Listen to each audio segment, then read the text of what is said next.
আমরা যদি এই গভর্নমেন্টের বিরুদ্ধে চ্যালেঞ্জ দেই তাহলে কি হবে? ইন্ট্রুডার আসবে।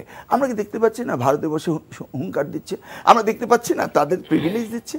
তা আমরা কি চাই এই যে জেনজি, এই যে ছাত্র জনতার এই বিপ্লব গণ অভ্যুত্থান যেটাই বলুন সেটাকে নস্যাৎ কি আমরা চাই?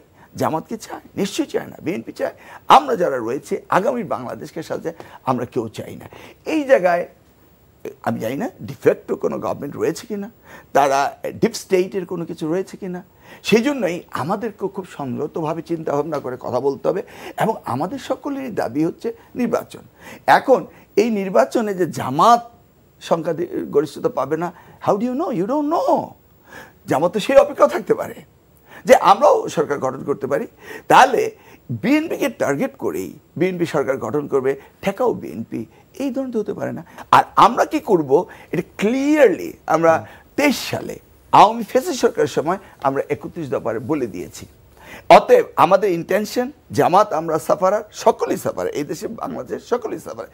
সব মিলিয়ে আপনি এই সংস্কার কমিশন নোট অফ ডিসেন্টকে বাদ দিবে, তাহলে নোট অফ ডিসেন্ট যদি আপনি নাই বলতে হয় তো গণতান্ত্রিক অধিকারটা কোথায় রইল?